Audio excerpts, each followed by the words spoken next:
ગાડીશું ને જૂના કરારમાં યશાયા પ્રવચનનું પુસ્તક તેનો 65મો અધ્યાય અને 1 થી 12 કલમ એટલે કે એ આખો 62મો અધ્યાય આપણે પ્રભુના વચનો વાંચવાના છીએ.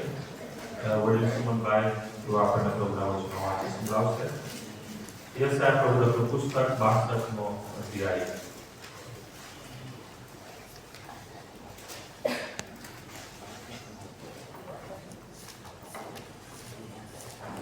आओ प्रभुना वचनों तरफ दृष्टि करिए. यशाया प्रभुનું પુસ્તક તેનો 62મો અધ્યાય મારા બાઇબલ પ્રમાણે 651 નંબરનું પૃષ્ઠ.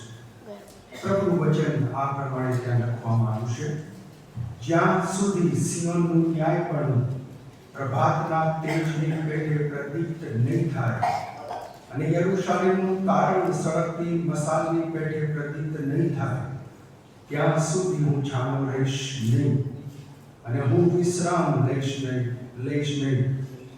વિદેશીઓ તારા ન્યાયપણાને તથા સર્વ રાજાઓ તારા ગૌરવને જોશે અને યહોવાનું મોં જે નામ ઠરાવી આપશે તે નવું નામ તને આપવામાં આવશે. તું યહોવાના હાથમાં શોભાયમાન પાક અને તારા દેવની હથેળીમાં રાજ મુગટ થઈશ.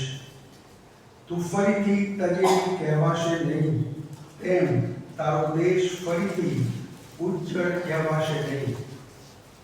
કેમ કે તું હેફસીબા મારો આનંદ કહેવાઈશ ને તારો દેશ બેવડા વિવાહિત કહેવાશે.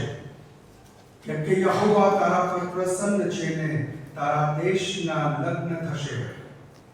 જેમ જુવાન કુંવારીને પરણે છે તેમ તારા દીકરા તને પરણશે અને જેમ વર કન્યાથી હરખાય છે તેમ તારો દેવ તારાથી હરખાશે. હે યરૂશાલેમ, મેં તારા કોટ ઉપર ચોકીદારો મૂક્યા છે. તેઓ આખો દિવસ તથા આખી રાત કદી શાંત રહેશે નહીં. યહોવાને યાદ દેવડાવનારાઓ, તમારે વિશ્રામ લેવો નહીં. તે યરૂશાલેમને સ્થાપે ને પૃથ્વી પર તેને સ્તુત્ય કરે ત્યાં સુધી તેને વિશ્રામ આપવો નહીં. યહોવાએ પોતાના જમણા હાથના તથા પોતાના સમર્થ ભુજના સમ ખાધા છે કે હું ફરીથી તારું ધાન્ય તારા શત્રુઓને ખાવા દઈશ નહીં અને જે દ્રાક્ષરસને સારું તે મહેનત કરશે તે પરદેશીઓ પીશે નહીં.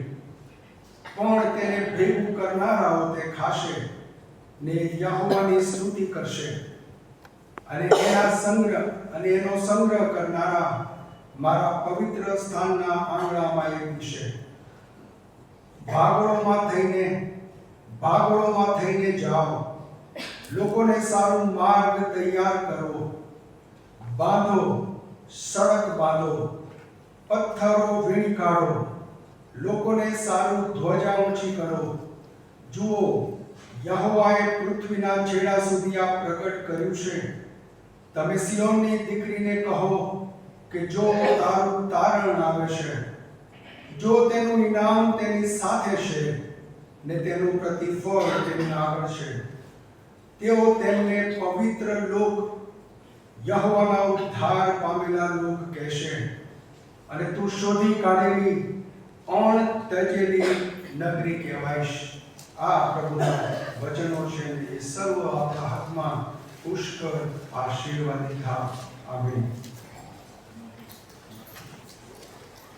આ સમયના માટે ઈશ્વર પિતાનો પુષ્કળ આભાર માનું છું ને આપ સર્વનો પ્રભુના નામમાં પ્રેમી સલામ પાઠવતા આવકાર કરું છું. 2026ના નવા વર્ષમાં પ્રથમ રવિવારે જ્યારે પ્રભુનું ભજન કરવા માટે આપણે પ્રભુ મંદિરમાં એકઠા મળી શક્યા છે માટે ઈશ્વર પિતાનો પુષ્કળ આભાર માનું છું. કેમ કે આ પ્રભુનો આશીર્વાદ છે અને પ્રભુએ આ મહાન કાર્ય કર્યું છે. ઘણા દિવસથી આ મેં વિચારી રાખ્યું હતું કે બેવડા ઉપર એક હું સંદેશો આપું અને ઘણા સમયથી રાહ જોતો હતો કે ક્યારે આપું અને એમ થયું કે નાતાલના દિવસમાં આ સંદેશો હું આપું અથવા તો નાવ આપું. પણ પ્રભુએ એવું અજાયબ જેવું કૃપાનું મને બતાવ્યું કે નવા વર્ષની પ્રથમ ભક્તિ સભામાં અને જ્યારે પવિત્ર બેઝના ભાગીદાર બનવામાં આવે ત્યારે આપણા વચનોમાંથી જાણીએ પ્રભુ અજાબ જેવી એના લોકોના ઉદ્ધારની તારણની યોજના અને બેવલા એ કોણ છે, શા માટે બેવલા નામ પડ્યું અને બેવલાનો જે અર્થ છે એ આપણે બહુ જ ઊંડાણથી એની સમજ પ્રાપ્ત કરીએ. મેં તો કદી બેવલાના નામથી કંઈ સંદેશો સાંભળ્યો નથી બરાબર આજ સુધી. બેવલા મંદિરમાં આવ્યા પછી પ્રભુએ કૃપા મને આપી છે અને માટે હું ઈશ્વરનો પુષ્કળ આભાર માનું છું. આપણી મંડળીનું નામ બેવલા અલાયન્સ ચર્ચ છે. ચોક્કસ ક્યાંક કોઈક સેવક દ્વારા કે મિશનરો દ્વારા કે પ્રભુના સેવકોએ એકઠા મળીને નામ નક્કી કર્યું હશે, પરંતુ બેવલાનો જે ખરેખર પ્રભુના વચનમાંથી જે અર્થ નીકળે છે, મર્મ નીકળે છે, એ આજે આપણે જોવાના છે. અને આ વચનના માટે સર્વ માન અને ગૌરવ પ્રભુને આપું છું. પ્રભુનો પુષ્કળ આભાર માનું છું. કોને બેવલાનું નામ આપવામાં આવે છે? શા માટે બેવલાનું નામ આપવામાં આવે છે? અને બેવલા કેમ કહેવાશે? એ આખી બાબત આજે આપણે આ પ્રભુના વચનોમાંથી યશાયા પ્રવચનનું પુસ્તક 62મો અધ્યાય અને આખા અધ્યાયમાંથી આપણે જોવા માંગીએ છીએ. ખરેખર તો આ જે નામ છે એ કોઈ સ્થળનું નામ નથી. બહુ ધ્યાનથી સાંભળજો. આપણે ખરેખર છે ને અત્યારે બેવલા અલાયન્સ ચર્ચ બેવલા નામ આવે એટલે સીધું પ્રભુ મંદિર તરફ આપણું ફોકસ જાય કે ચર્ચ તરફ ફોકસ જાય. પહેલા જૂનું ચર્ચ હતું બેવલા, અત્યારે નવું ચર્ચ થઈ ગયું એટલે બેવલા અલાયન્સ ચર્ચ. પરંતુ બેવલા એટલે કોઈ વ્યક્તિનું નામ નથી કે કોઈ જગ્યાનું નામ નથી કે કોઈ મકાનનું નામ નથી. તો બેવલા શું છે? તો બેવલા તો પ્રભુના લોકને એક ઓળખ આપવામાં આવી છે અને એ તો છે એ યરૂશાલેમના લોકોને, પ્રભુના પસંદ કરેલા લોકો, ઇસ્રાએલ પ્રજા, પ્રભુની પસંદ કરેલી પ્રજા અને યરૂશાલેમના લોકો કે જેઓને પ્રભુ એક નવું નામ આપે છે. શા માટે આ સમયે પ્રભુએ એ નામ એમને આપ્યું કે એ નામની ઓળખ એમને આપી? અને આખો ઇતિહાસ છે. એક એવી ઘટના છે કે જે ખરેખર બહુ જ માણસને આશ્ચર્ય પમાડેલી ઘટના.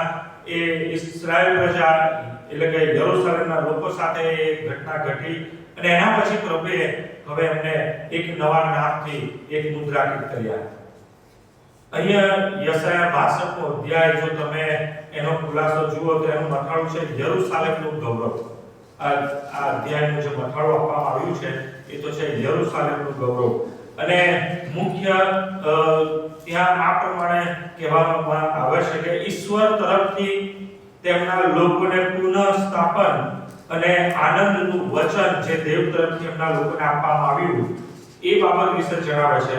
સાથે પ્રભુની એવી મોટી ખાતરી એના લોકોને પૂરી પાડવામાં આવી કે તેઓ હવે તજેલા અથવા ઉજ્જળ કહેવાશે નહીં, પરંતુ એ લોકોને બે નામ આપવામાં આવે છે યરૂશાલેમના એ લોકોને. એક તો તેનું નામ જે છે એ હિમસીબા એટલે કે મારો આનંદ તેનામાં છે, પ્રભુના આનંદ એના લોકોમાં છે એ નામ આપે છે. અને બીજું કહેવામાં આવે છે બેવલા એટલે કે વિવાહિત, બીજા શબ્દમાં પરણેતર, અને એ નામ આપવામાં આવે છે. અને એ નામથી પ્રભુ જણાવે છે કે હવે તારો દેવ તારી સાથે છે.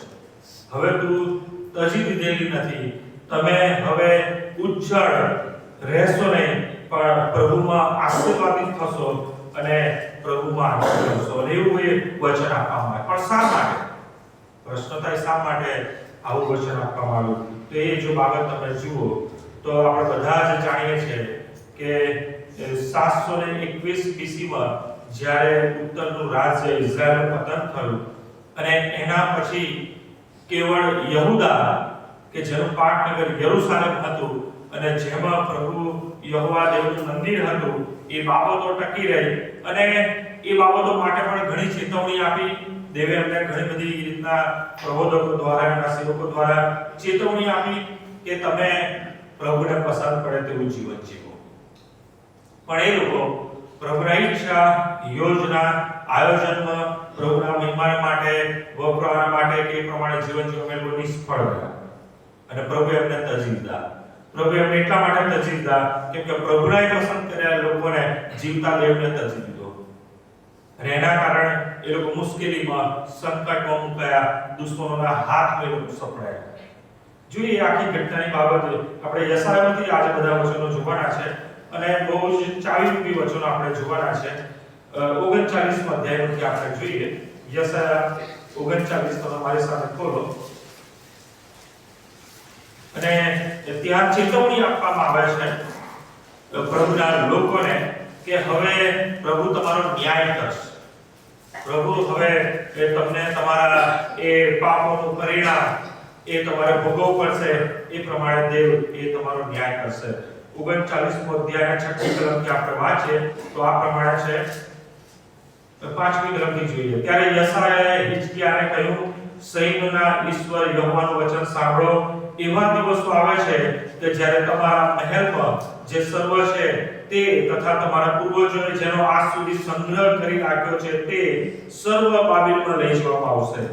કંઈ પણ પડતું મુકાશે નહીં એવું યહોવાએ કહ્યું છે.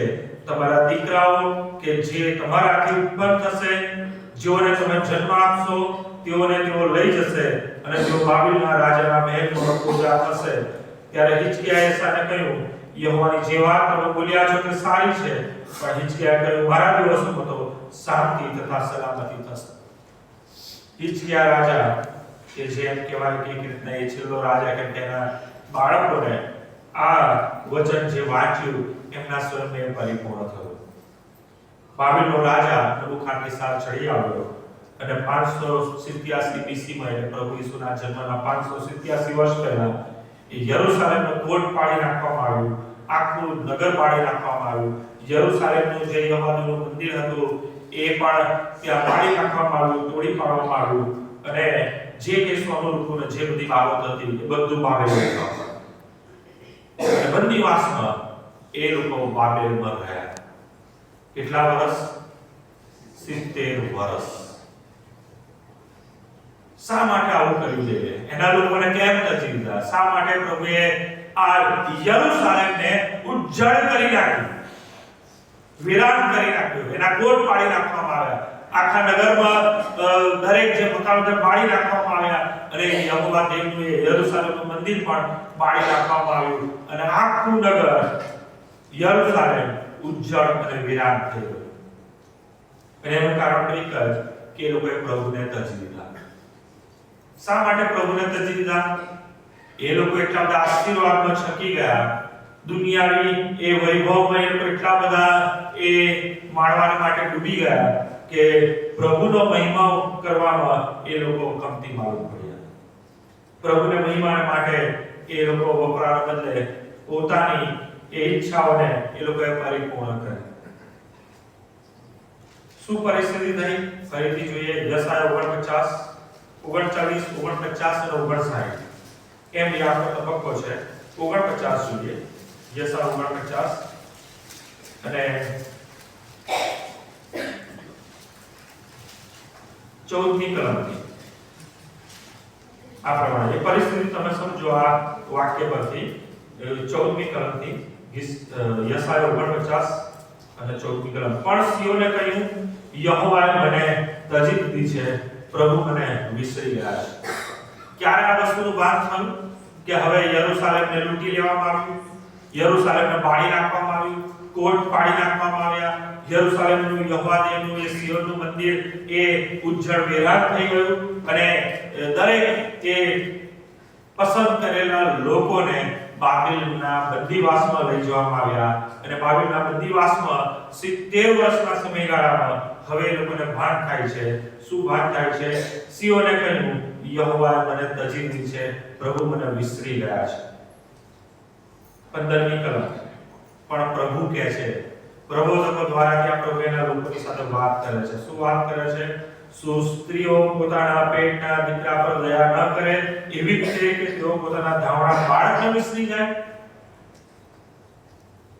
હા, કદાચ તેઓ વિસરે, પરંતુ હું તને વિસરીશ નહીં. એ બંદીવાસના સમયમાં 70 વર્ષના બંદીવાસના એ સમયગાળા દરમિયાન પ્રભુએ પ્રબોધકો દ્વારા, સેવકો દ્વારા એ પસંદ કરેલી પ્રજાને અને સિયોનના લોકોની સાથે, યરૂશલેમના લોકોની સાથે ત્યાં વાત કરે છે કે તમે વિચારી રહ્યા છો કે પ્રભુએ તમને તજી દીધા છે કે મૂકી દીધા છે, પણ એવું નથી, હું તમને વિસરી ગયો નથી. 16મી કલમ, જો મેં તને હથેળી પર કોતરી છે, તારા કોટ નિત્ય મારી સમક્ષ છે. કેટલું જબરજસ્ત વચન. પ્રભુ કહે છે કે મેં તને હથેળી પર કોતરી છે. અને પછી એ લોકોને ત્યાં એ પ્રમાણે ખાતરી આપવામાં આવે છે કે હવે દેવ એ તમારા માટે કાર્ય કરશે. તમે કલ્પ્યું નથી કે તમે કદી વિચાર્યું નથી એવું દેવ તમારા માટે કાર્ય કરશે. પણ એ કાર્ય ક્યારે શક્ય બને? કે જ્યારે ખરેખર પ્રભુના લોકો એ પ્રભુની આગળ નમી જાય, પ્રભુના લોકો એ પોતે કરેલા એ પાપોને કબૂલ કરે, પ્રભુના લોકો કે જે પ્રભુના પસંદ કરેલા લોક છે એ લોકો સ્વીકારે કે પ્રભુ અમે તમને તજીદા, અમે એવું જીવન જીવ્યા કે અમારા જીવનમાં તમારી હાજરી નથી, અને એવું પાપી જીવન અમે જીવ્યા, અને એ પાપની કબૂલાત એ યશાયા અને 59 માં આપવામાં આવી છે. ત્યાં તમે જો 4ઠી કલમથી, યશાયા 59 4ઠી કલમ આ પ્રમાણે પ્રભુ કહે છે કે જે ન્યાયને અનુસરીને કોઈ દાવો કરતો નથી ને સત્યથી કોઈ વાત કરતો નથી, તેઓ વ્યર્થતા પર ભરોસો રાખે છે ને જૂઠું બોલે છે, તેઓ વિપત્તિનો ઘર ધરે છે ને દુષ્ટતા પ્રસવે છે, તેઓ નાગરના ઈંડા સેવે છે ને કરોડિયાની ઝાડો વણે છે, તેમના ઈંડા જે ખાય છે તે મરી જાય છે. બહુ ભયંકર એ બાબતો અહીંયા એ શરૂઆતમાં કહે છે. ઇસ્રાએલીઓના પાપો કેવા છે એ પ્રભુના સેવક દ્વારા અહીંયા વર્ણવવામાં આવ્યું છે. અને તમે જો એમની કબૂલાત એ શરૂઆત 8મી કલમથી એટલે કે 1 થી 8 એ કેવા ભયંકર પાપો છે એ સંબંધી કહે છે. અને પછી તમે જુઓ 12મી કલમમાં આવો તો આ પ્રમાણે લખ્યું છે. 9મી કલમમાં એ લોકોની પાપ કબૂલાત છે. 9મી કલમથી જોઈએ તો ત્યાં લખવામાં છે, તે માટે ઇન્સાફ અમારાથી વેગળો રહે છે. કેમ કે અમે એવા ભયંકર પાપ કર્યા છે એટલા માટે ઇન્સાફ અમારાથી વેગળો રહે છે ને ન્યાયપણું અમારી પાસે આવી પહોંચતું નથી. અમે અજોડાની આશા રાખીએ છીએ પણ જો અંધકાર, તેજની આશા રાખીએ છીએ પણ ઘોર અંધકારમાં ચાલીએ છીએ. અને પછી એ લોકોની પાપ કબૂલાત 12મી કલમમાં, કેમ કે અમારા અપરાધો તમારી આગળ ઘણા થયા છે ને અમારા પાપ અમારી વિરુદ્ધ સાક્ષી આપે છે. કેમ કે અમારા અપરાધો અમારી સાથે છે ને અમારા અન્યાયી કૃત્યોએ તો અમે જાણીએ છીએ. એટલે યહોવાની વિરુદ્ધ અપરાધ કરવો, તેમનો નકાર કરવો તથા પોતાના ઈશ્વરની આજ્ઞાને અનુસરવાથી પાછા હટી જવું, જુલમથી તથા બળની વાતો બોલવી, હૃદયમાં જૂઠી વાતોનો વિચાર કરીને તેમનો ઉચ્ચાર કરવો એ અમારા પાપ છે. તમે જુઓ કે પ્રભુ દેવ એ અંતર ન્યાય છે. આપણે ઘણી વખત એવું સમજીએ છીએ, એવું વિચારીએ છીએ, સ્વીકારીએ છીએ અને એવું બોલવા પણ લાગે છે કે પ્રભુ કૃપાળુ છે અને પ્રભુની કૃપાઓ અત્યારે આપણે દિવસોમાં કાઢીએ છીએ કે આ કૃપાના દિવસોમાં આપણે જીવીએ છીએ. પણ એવું નથી. મેં આની પહેલા પણ 3 પાપ વિશેનો સંદેશો આપ્યો ત્યારે મેં કહ્યું હતું કે પ્રભુના પસંદ કરેલા લોક, ચાહે ઇસ્રાયેલ લોકો હોય કે ખ્રિસ્તી લોકો હોય, જો પાપ કરો છો તો દેવનો ન્યાય તમારા જીવનમાં લાગુ પડે છે. જો આદમ હવાના પાપનું, આજ્ઞા ઉલ્લંઘનના પાપનું ત્વરિત ફળ મળ્યું તો આજે પણ પ્રભુ ન્યાયી છે. કેમ કે આપણો ઈશ્વર ગઈકાલે, આજે અને સદાકાળ એવો છે. એ કદી બદલાતો નથી. એ અંતર ન્યાયી છે. હા, કૃપા કઈ બાબતની છે? તો જે લોકો પ્રભુને ઓળખતા નથી, પ્રભુને જાણતા નથી, પ્રભુ એમને એમની કૃપામાં પણ એવી તક આપે છે, સમય આપે છે અને એટલી બધી સમય અને તકો આપે છે કે એ લોકો પશ્ચાતાપ થઈ એ પ્રભુની પાસે પાછા આવે. ચોક્કસ આદમ હવાની પાસે ત્યાં તો તક નથી. એમની પાસે તો એક જ બાબત કે જે દિવસે તમે ખાશો તમે મરશો. ઇસ્રાયેલ લોકોની પાસે તક હતી. એ લોકોને ઘણી બધી ચેતવણી આપવામાં આવી કે તમે પ્રભુની પાસે પાછા ફરો, પ્રભુને શોધો અને પ્રભુની આધીનતામાં, વચનની આધીનતામાં જીવન જીવો, એના મહિમાને માટે વપરાવો. પણ એ લોકો એમાં નિષ્ફળ ગયા. ઘણી બધી તકો આપી અને આજે પણ પ્રભુ કૃપાળુ છે એ બાબતમાં કે પ્રભુ આજે આપણને પણ રોજ નવી તક આપે છે એની કૃપા. પરંતુ આપણે પાપ કરીએ છીએ, આપણા પાપ પ્રમાણે પ્રભુ વર્તતા નથી. એટલે કે જે ન્યાય કરવાની બાબત છે, કોપ કરવાની બાબત છે, એમાં પ્રભુ એ રાહ જુએ છે અને તક આપે છે કે મારો દીકરો, મારી દીકરી એ પાપ કબૂલાત સહિત મારી આધીનતામાં જીવન જીવે. બહુ ધ્યાનથી સાંભળજો. આજે 2024 ના નવા વર્ષનો પ્રથમ રવિવારે પવિત્ર મેજના ભાગીદાર બનવાની સાથે પ્રભુ એની કૃપામાં બેવલાને નવી તક આપે છે. 2025 માં જેવા હતા, કેવા કામ કર્યા, પ્રભુને પસંદ પડ્યા કે નહીં, પ્રભુ બધું જ આપણા વિશેના એ પાપ અપરાધો ભૂલી ગયા. આજના વચનો એક બહુ સરસ આવે. શરૂઆતમાં આપણે વાંચ્યું કે જેમ પૂર્વથી પશ્ચિમ દૂર છે, પ્રભુએ આપણા સર્વ ઉલ્લંઘનો દૂર કર્યા છે. અને ચોક્કસ આ પ્રભુની કૃપા છે કે પ્રભુ આપણા પાપ પ્રમાણે આપણી સાથે વર્તતા નથી. હજી પ્રભુ ન્યાય કરવામાં ઢીલ રાખે છે, રાહ જુએ છે કે મારા લોક એ મારી આગળ નમી જાય, પાપ કબૂલાત સહિત મારી આધીનતામાં આવે અને મારા બચી રહે. અને આજે ફરીથી દરેકની પાસે, બેવલાની પાસે ફરી એ તક છે કે તમે મનમાં જે બી ધારતા હો, કેમ કે અહીંયા લખ્યું છે બે પ્રકારના પાપની બાબત છે. ઇસ્રાએલ લોકો, યરૂશાલેમના, સિયોનના લોકો બે પ્રકારના પાપોની કબૂલાત કરે છે. કેવા પાપો? 12મી કલમની ફરી વાંચીએ 59 માં. યશાયા 59:12. કેમ કે અમારા અપરાધો તમારી આગળ ઘણા થયા છે ને અમારા પાપો મારી વિરુદ્ધ સાક્ષી આપે છે. એ પાપો સાક્ષી આપે છે કેમ કે અમારા અપરાધો અમારી સાથે છે ને અમારો અન્યાયી કૃત્ય તો અમે જાણીએ છીએ.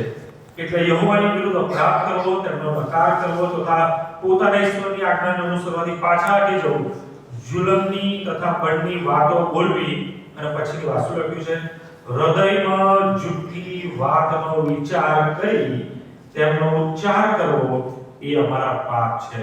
આપણે ખાલી વિચારતા નથી, આપણે તો અમલમાં મૂકીએ છીએ. કઈ વાતો?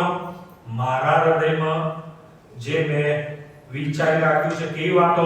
જુઠ્ઠી વાતો. એવી વાતો કે જે ખરેખર પ્રભુને નથી ગમતી.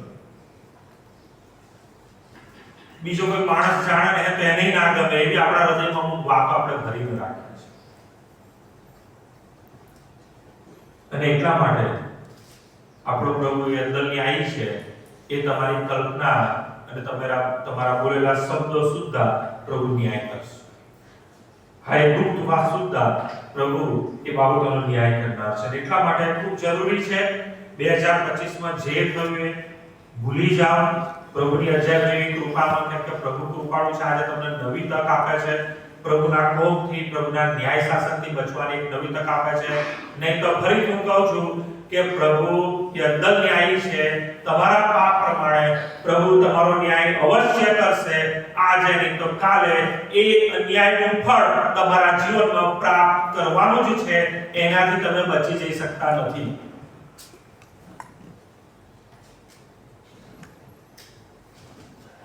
અને જો એ પ્રમાણે આપણે કબૂલ કરીએ છીએ, પાપ કબૂલાત સહિત ફરીથી નવા જીવનમાં ચાલવાનો જો આપણે સંકલ્પ કરીએ છીએ, આપણે પ્રભુની આધીનતામાં અને પ્રભુના વચનો પ્રમાણે ચાલવાની એ બાબતો જીવનમાં સ્વીકારીએ છીએ કે સારું પ્રભુ તમે કૃપાળુ છો.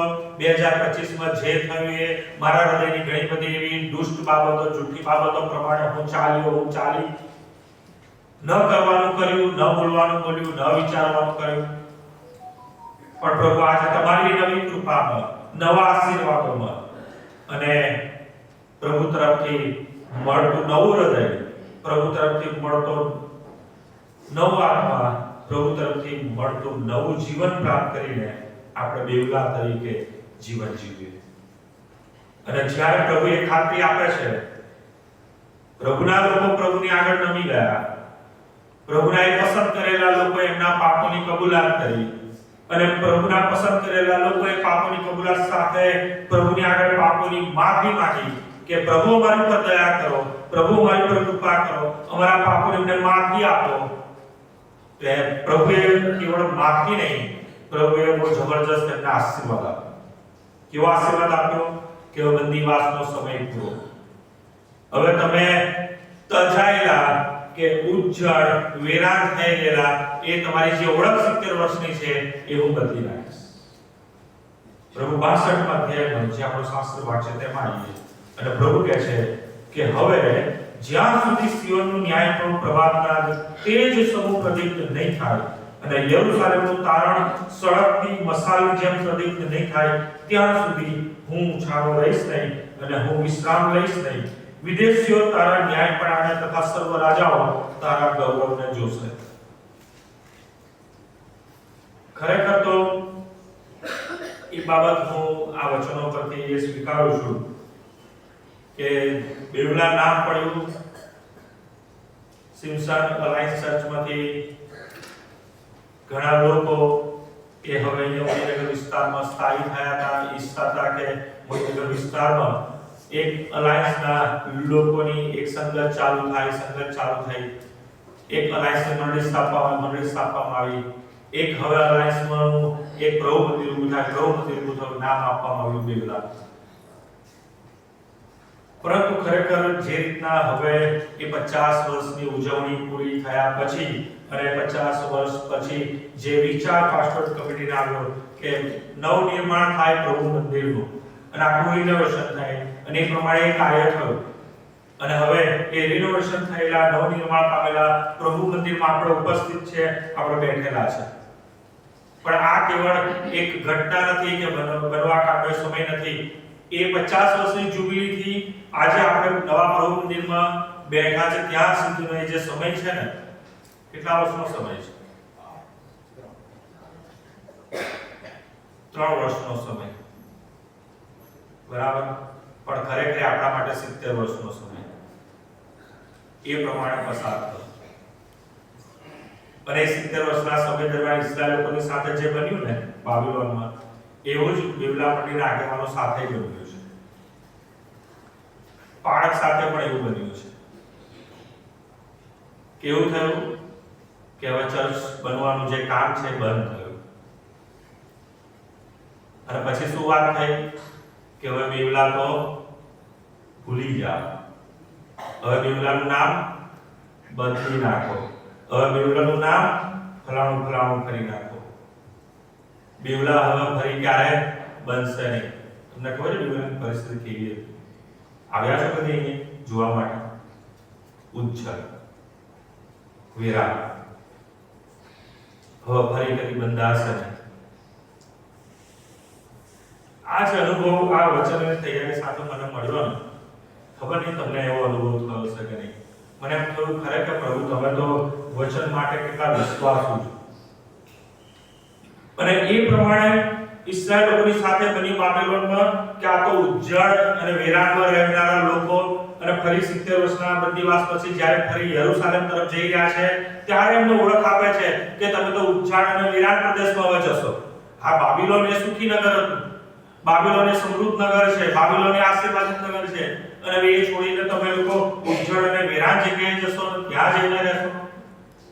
અને પ્રભુની એ વસ્તુ ગમી નહીં. પ્રભુએ કીધું કે હવે હું સિયોનનું ન્યાયપણું પ્રભાતના જેવું પ્રદીપ નહીં થાય, યરૂશાલેમનું તારણ સળગતી મસાલની જેમ પ્રદીપ નહીં થાય ત્યાં સુધી હવે હું છાનો રહીશ. અને હવે પરિસ્થિતિ કેવી છે તમે જો, બહુ જબરજસ્ત એ શબ્દો છે. બીજી ગણતરી, વિદેશીઓ તારા ન્યાયપણાને તથા સર્વ રાજાઓ તારા ગૌરવને જોશે. ગૌરવ, મહિમા, એવી કીર્તિની બાબત હવે યરૂશાલેમ માટે દેવ શબ્દમાં જણાવે છે કે કોઈ નથી થયું ને એવું હવે યરૂશાલેમ. બાબિલોન ભલે એમ કહેવાય કે બહુ ગૌરવશાળી, પણ હવે બાબિલોન નથી, એનાથી પણ વિશેષ ગૌરવશાળી હવે યરૂશાલેમ થશે, સિયોન થશે. અને કેવું? આગળ વાંચે બીજો ભાગ બીજી કલમનો, અને યહોવાનું મોં જે નામ ઠરાવી આપશે તે નવું નામ તને આપવામાં આવશે. તું યહોવાના હાથમાં શોભાયમાન તાજ ને તારા ઈશ્વરની હથેળીમાં રાજ મુંગટ થઈશ. કેટલી આશીર્વાદની આ બાબત છે. હાથમાં સોનાનો બહુ જ સુંદર એવો તાજ અને હથેળીમાં આમ બે હાથથી પકડાય એટલો મોટો હથેળીમાં રાજ મુંગટ થઈશ. કોણ થશે? પ્રભુના લોક થશે, પસંદ કરેલા લોક થશે, કે જેમના માટે મેણા મારવામાં આવ્યા છે કે હવે તો તમે તમારા એ સ્થળ ઉપર બેસી રહ્યા, તમે તો હવે તમારી જગ્યાએ પાછા જઈ રહ્યા, હવે ભૂલી જાવ એ જગ્યા. કેમ કે ઉજ્જળ અને વિરાટ છે, હવે ફરી તપાસે નહીં, ફરી અસ્તિત્વમાં આવશે નહીં. પણ પ્રભુ કહે છે એટલું જ નહીં, ચોથી વાત, તું ફરીથી તજેલી કહેવાશે નહીં. એનો મતલબ કે ખરેખર એવો સમય આવ્યો અને લોકોએ પ્રભુના લોકને એ પ્રમાણે મેણા માર્યા કે તમે તો હવે તજેલા છો. હું આજે કહેવાની હિંમત રાખું છું ને, ખરેખર મારે બોલવું નથી હોતું, પરંતુ પ્રભુના આત્મા મને બહુ એમ કહેવાય ને કે બોલવાના માટે મને બહુ જ મજબૂર કરે છે. જ્યારે બેવલાની પાસે પ્રભુ મંદિર નહોતું ને, ત્યારે બેવલાના લોકો જ્યાં જતા હતા ને એમને પણ આવા જ મેણા મારવામાં આવે કે તમારી પાસે તો હવે પ્રભુ મંદિર નથી, તજેલા લોકો, મૂકી દીધેલા લોકો, ભવિષ્ય અવગણના, શું થશે, કેમનું થશે, ક્યારે થશે. ચોથી કલમ ફરી, તું ફરીથી તજેલી કહેવાશે નહીં, તેમ તારો દેશ ફરીથી ઉજ્જળ કહેવાશે નહીં. આ જગ્યાએ જ્યારે આપણે ઉપસ્થિત થયા છે, આપણે બેઠા છે, 21મી ઇનોગ્રેશન કર્યું અને પછી આપણે નાતાલ, નવ વર્ષ આભાર સ્તુતિની સંગત માટે ફરી મળ્યા. આજે પ્રથમ રવિવારે પવિત્ર મેજની સંગત માટે પ્રભુ કામ કરે છે. પણ દુઃખ એ વાતનું છે કે આટલું બધું કામ જોઈને આ પ્રકારનો અનુભવ થવા છતાં પણ લોકો એમ ઈચ્છે છે કે આ માણસનું કાર્ય છે. લોકો એવું માને છે કે આ માણસનું કાર્ય છે. શું આ શક્ય છે? આવું બની શકે માણસનું કાર્ય? પ્રભુનું કાર્ય છે તેમ છતાં સ્વીકારવું નથી, પ્રભુનું કાર્ય છે તેમ છતાં માનવું નથી, તો આપણે બહુ મોટી મૂર્ખતામાં જીવીએ છીએ, આપણે આપણી જાતને છેતરીએ છીએ. અને ત્યાં પ્રભુ હવે નવું નામ આપે છે અને કહે છે કે તારો દેશ ફરીથી ઉજ્જળ કહેવાશે નહીં, કેમ કે તું હેફસીબા એટલે કે મારો આનંદ કહેવાઈશ, ને તારો દેશ બેવલા એટલે કે વિવાહિત કહેવાશે, કેમ કે યહોવા તારા પર પ્રસન્ન છે.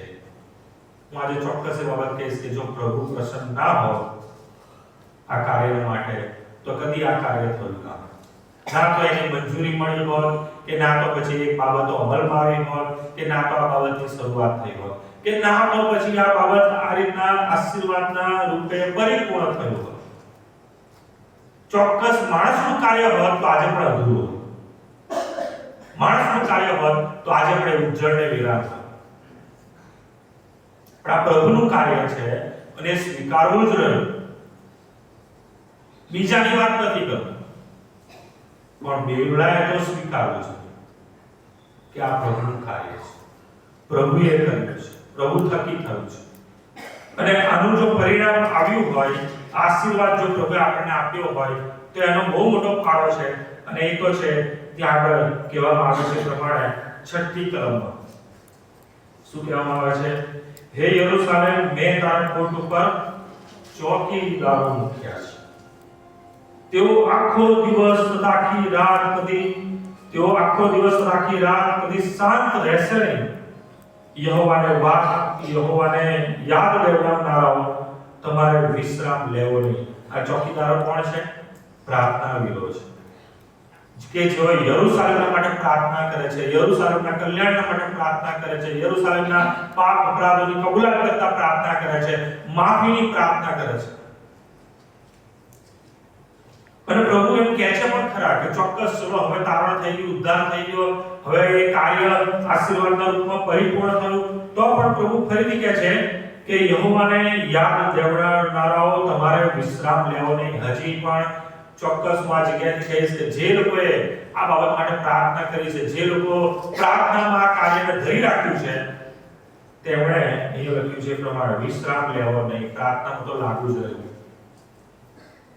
કેમ કે આ કાર્ય પરિપૂર્ણ થયા પછી પણ ચોક્કસ પ્રભુની મંડળીને એ શૈતાનના ભમામાં આવવાનો અને શૈતાનના એ હાથા બનવાનો હજી પણ ભય છે. જો આ પરિણામ શક્ય બન્યું હોય તો આ વચનની આધીનતામાં કે એ જે પ્રભુએ ચોકીદારો મૂક્યા છે, ફરીથી છઠ્ઠી કલમ, હે યરૂશાલેમ મેં તારા કોટ ઉપર ચોકીદારો મૂક્યા છે, તેઓ આખો દિવસ તથા આખી રાત કદી શાંત રહેશે નહીં. યહોવાને યાદ દેવડાવનારાઓ તમારે વિશ્રામ લેવો નહીં. અને ચોક્કસ એનો આશીર્વાદ પ્રભુ તમને આપશે. મને બહુ મોટો આનંદ છે એ બાબતનો કે આ મંડળીના જે પ્રથમ પ્રભુ મંદિર સાથે કે એની સંગત સાથે કે એના કાર્ય સાથે જે જોડાયેલા લોકો હતા, એટલે કે આપણા વૃદ્ધો, વડીલો, ઘણા લોકો પ્રભુની પાસે છે, પણ ઘણા લોકો કે જે આજ દિન સુધી આવી નતા શકતા કોઈને કોઈ તકલીફના કારણે, પણ આજે ઘણા બધા લોકો એમાંના પ્રભુના આ ઘરમાં બેસી શકે છે, પ્રભુનું ભજન કરી શકે છે. આ આશીર્વાદના એ લોકોએ જે ભાગીદાર થવાનો જે આનંદ પ્રાપ્ત કર્યો છે, ચોક્કસ હું માનું છું કે કોઈ માણસે વર્ણવી શકશે.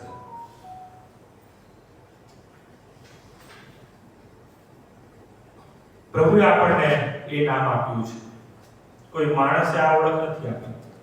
આપણે પ્રભુ તરફથી આ નામ પ્રાપ્ત કરીને પ્રભુ તરફથી આ નવી ઓળખ પ્રાપ્ત કરી શક્યા છે કે તું બેવડા એટલે વિવાહિત એટલે કે પરણેતર. અને શા માટે આવું કીધું? એનું કારણ કે પ્રભુ હવે એના લોકોને માટે હવે ન્યાય કરશે, એના લોકોની તરફેણ કરતા પ્રભુ હવે કાર્ય કરશે, પ્રભુ આશીર્વાદની બાબતો કરશે. કેવી બાબતો કરશે તે આગળ આપ્યું છે, જોઈએ 7મી કલમથી. તે યરૂશાલેમને સ્થાપે ને પૃથ્વી પર તેને સ્તુત્ય કરે ત્યાં સુધી પ્રભુને વિશ્રામ આપવો નહીં. યહોવાએ પોતાના જમણા હાથના તથા પોતાના સમર્થ ભુજના સમ ખાધા છે કે હું ફરીથી તારું ધાન્ય તારા શત્રુઓને ખાવા દઈશ નહીં, અને જે દ્રાક્ષારસને માટે તે મહેનત કરી છે તે પરદેશીઓ પીશે નહીં, પણ તેને ભેગું કરનારાઓ તે ખાશે ને યહોવાની સ્તુતિ કરશે, અને તેનો સંગ્રહ કરનારા મારા પવિત્ર સ્થાનના આંગણામાં તે પીશે. આજે વચન પરિપૂર્ણ થશે. આ પ્રભુનો આશીર્વાદ, પ્રભુ કહેલું વચન આજે પરિપૂર્ણ થશે. આપણે પ્રભુના આંગણામાં છે, કઈ જગ્યાએ? જ્યારે આપણે પવિત્ર મેજના ભાગીદાર બનીશું તો ત્યાં લખવામાં આવ્યું છે, મારા પવિત્ર સ્થાનના આંગણામાં તેઓ પીશે. કેટલો મોટો આશીર્વાદ! શું આ બાબતની કલ્પના કરી હતી કે ફરી આપણે આ રીતે મળીશું? 2026ના વર્ષમાં પ્રભુ આપણને આવો આશીર્વાદ આપશે, અને એ પણ પહેલા રવિવારે પ્રભુ આપણને એવો આશીર્વાદ આપશે. શરૂઆત જ આ પ્રમાણે થશે. 10મી કલમથી દરવાજાઓમાં થઈને જાઓ, લોકોને માટે માર્ગ તૈયાર કરો, બાંધો, સડક બાંધો, પથ્થરો વીણી કાઢો, લોકોને માટે ધ્વજા ઊંચી કરો. જે 70 વર્ષના બંદીવાસ પછી પ્રભુના ખાતરદાયક વચનમાં જેઓ આશીર્વાદિત થયા અને હવે એ લોકો યરૂશાલેમ તરફ જઈ રહ્યા છે, એના માટે પ્રભુ કહે છે કે મારા લોકોના માટે માર્ગ તૈયાર કરો. રસ્તાઓથી એ પથ્થરો કે જેવી નડતરૂપ બાબતો છે દૂર કરો, લોકોને માટે માર્ગ તૈયાર કરો, આ ધ્વજા ઊંચી કરો કે જોઈને લોકો એ તરફ આવે, એ જોઈને એ લોકો સમજે, સ્વીકારે કે આ પ્રભુનું કાર્ય છે, પ્રભુના લોકો છે, અને પ્રભુએ એમના માટે એક મહાન કાર્ય કર્યું છે. 11મી કલમ, જો યહોવાએ પૃથ્વીના છેડા સુધી આ પ્રગટ કર્યું છે, તમે સિયોનની દીકરીને કહો, જો તારું તારણ આવે છે, જો તેનું ઇનામ તેની સાથે છે ને તેનું પ્રતિફળ તેની આગળ છે, તેઓ તેમને પવિત્ર લોકો એટલે કે યહોવાના ઉદ્ધાર પામેલા લોકો કહેશે, અને તું શોધી કાઢેલી અણતજેલી નગરી કહેવાશે. આપણી નવી ઓળખ થઈ છે. તારણ પામેલા લોકો, ઉદ્ધાર પામેલા લોકો. એક સમય એવો પણ હતો બેવડા માટે, અને એ પરિસ્થિતિમાં ચોક્કસ સ્વાભાવિક છે કે દોષનો ટોપલો કોઈ વ્યક્તિ પર ઢોળવામાં આવે, અને ઘણા લોકો એ બાબત માટે થઈને પાળકને જિમ્મેદાર ઠરાવતા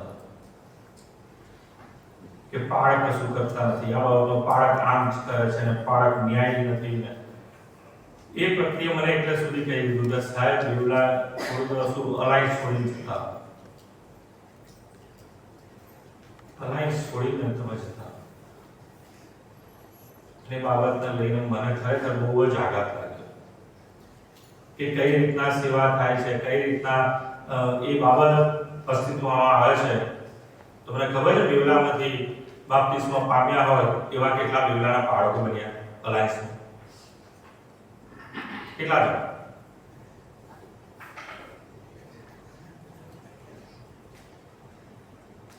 બેવલા 50 વર્ષમાં કેટલા પાળક આપ્યા? તો વધારે આપો, તમારા કુટુંબમાંથી પાળક બનાવ, પછી વાત કરો કે પાળક કેમનું થવાય છે અને પાળકે સેવા કેમની થાય છે. એક તો રસીદ વસાઈવાલા સાહેબ, બરાબર, અને બીજું નામ રેવન્સ સ્ટેનલી. મારું બાપ્તિસ્મ એ થયેલું, હજી મારી પાસે સર્ટી છે બાપ્તિસ્મ. અલાયન્સમાં સેવા કરતો કે કરી ગયા હોય એવું કોઈ છે?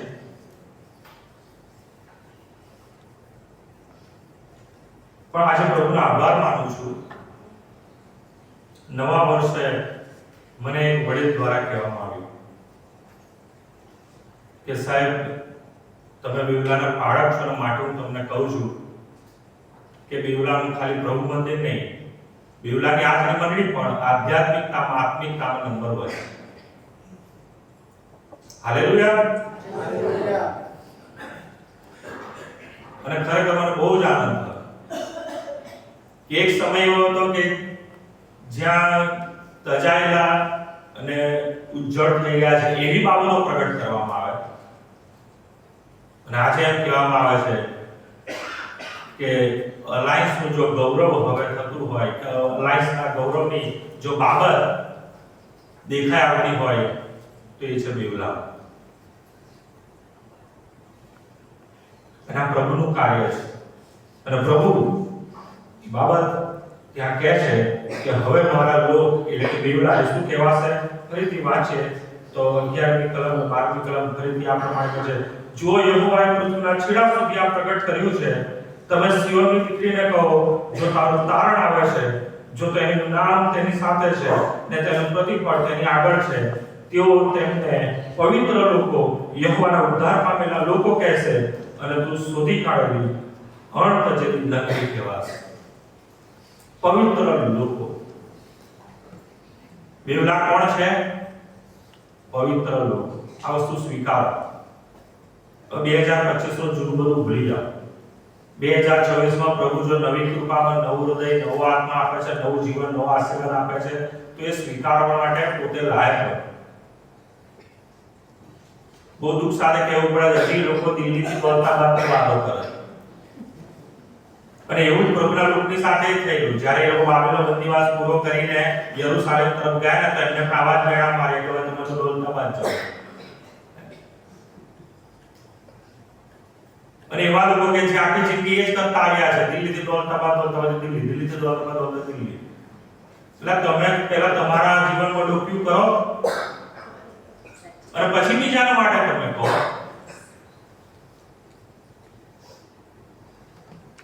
અને ખરેખર આજનો સમય બહુ પડકારજનક છે લોકોના માટે, પ્રભુના લોકોના માટે બહુ પડકારજનક છે. કેમ કે શેતાન એક કેમ પ્રકારે ભમાવે છે, બીજા લોકોની સતાવણી નથી. અને હું ફરીથી આ જગ્યાએથી કહીશ કે જો બેવલાના માટે પ્રભુનો આશીર્વાદ છે, પ્રભુની કૃપા છે, પ્રભુ તમારી સાથે છે, તમે તારણ પામેલા, ઉદ્ધાર પામેલા લોકો બનો એવી પ્રભુની યોજના છે. પણ પ્રભુના આ કાર્યની સામે જો સૌથી મોટો પડકાર હોય તો એ શેતાન છે. ને શેતાન કોનો ઉપયોગ કરશે? બેવલાનો ઉપયોગ કરશે.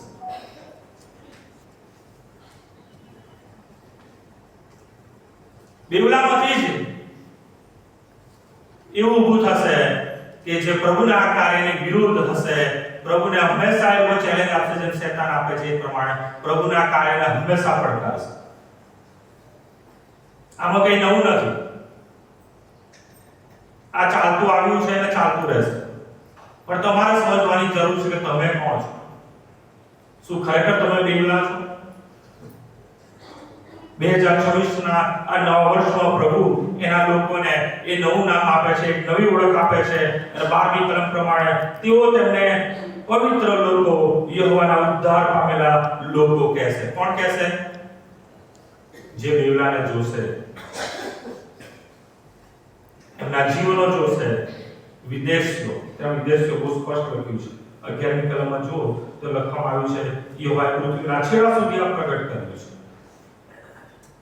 એટલે આપણે એવા બનીએ, એવું જીવન જીવીએ કે ખરેખર બેવલા એ આપણા જીવનને મુદ્રાંકિત કરે અને પ્રભુ પોતે એ આપણને પવિત્ર લોકો, ઉદ્ધાર પામેલા લોકો તરીકે જ્યારે પસંદ કર્યા છે તો લોકો એ જુએ, એ તારણ જુએ અને એ ઉદ્ધાર જોઈ શકે. એના ખરેખર આ બેવલા છે, તારણ પામેલા લોકો છે, આ ઉદ્ધાર પામેલા લોકો છે. આ બેવલા છે.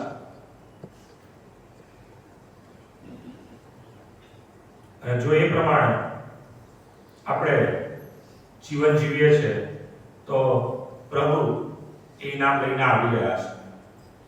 હવે આપણી પાસે જે આશા અને ખાતરી છે તો એ છે કે પ્રભુ જે ઇનામ લઈને આવી રહ્યા છે આપણે સ્વીકારવું. પ્રભુનું આગમન ખૂબ નજીક છે. આ કદાચ એવું ને 2026ના વર્ષમાં પ્રભુનું આગમન થઈ ગયા, કારણ કે જે પ્રભુના આગમન સંબંધીની ભવિષ્યવાણીઓ છે બધી જ પૂરી થઈ ચૂકી છે અને થઈ રહી છે. બહુ નજીક છે પ્રભુનું આગમન. અને માટે જો પ્રભુ એ ઇનામ લઈને આવી રહ્યા છે, 11મી કલમમાં ત્યાં લખ્યું છે, સિયોનની દીકરીને કહો જો તારું કારણ આવે છે. હવે આપણે જે રાહ જોવાની છે એ પ્રભુના આગમનની રાહ જોવાની છે. પ્રભુ આવી રહ્યા છે, એ તારણરૂપી મુંગટ લઈને આવી રહ્યા છે. એ ઓલરેડી આપણને ઉદ્ધાર અને પવિત્ર લોક તરીકે મુદ્રાંકિત કરી ચૂક્યા છે. પણ હવે પ્રભુ એ ઇનામ લઈને આવી રહ્યા છે. ત્યાં લખ્યું છે આગળ, તારું તારણ આવે છે, જો તેનું ઇનામ તેની સાથે છે ને તેનું પ્રતિફળ તેની આગળ છે. કોણ શું કરે છે, શું બોલે છે એ જોવાની જરૂર નથી. તમારે તમારી ઓળખ પ્રદીપ કરવાની છે કે હું બેવલા છું, હું તારણ પામેલો છું, તારણ પામેલો છું, હું ઉદ્ધાર પામેલો છું, ઉદ્ધાર પામેલો છું. અને એવું જીવન 2026માં પ્રભુ બેવલાની પાસે માંગે છે. એવી સાક્ષી પ્રભુ બેવલાની પાસે માંગે છે. શું તમે એવું જીવન જીવવા તૈયાર છો? કારણ કે પ્રભુ ઓલરેડી આવી રહ્યા છે, ઇનામ એમની સાથે છે, એ તારણરૂપી મુંગટ સાથે છે અને પ્રભુ એને જ આપશે કે જે વિશ્વાસુ સાબિત થશે. પ્રભુ કહેશે શાબાશ, સારા થતા વિશ્વાસુ ચાલે. અને પ્રભુ ઇનામ આપશે. આપણે નવા આશીર્વાદને જ્યારે જીવનમાં માણી રહ્યા છે, નવનિર્માણ આવેલા પ્રભુ મંદિરમાં આપણે ઉપસ્થિત છે, પવિત્ર બીજના ભાગીદાર બનવા જઈ રહ્યા છે. એ પ્રભુનો આશીર્વાદ છે એ સ્વીકારતા પ્રભુએ જે નવી ઓળખ બેવલાને આપી છે, પવિત્ર લોકો, ઉદ્ધાર પામેલા લોકો, એ ઓળખમાં જીવીએ. અને પ્રભુને મળવા માટે આપણે વધુ તૈયાર થઈએ, વધુ જાગૃત બનીએ, પ્રભુને મહિમા આપતું જીવન જીવીએ. પ્રભુ આ વચન દ્વારા આપણને વધુ એના આશીર્વાદથી ભરે, એની કૃપાથી ભરે, એ માટે આપણે તૈયાર કરવા જોઈએ.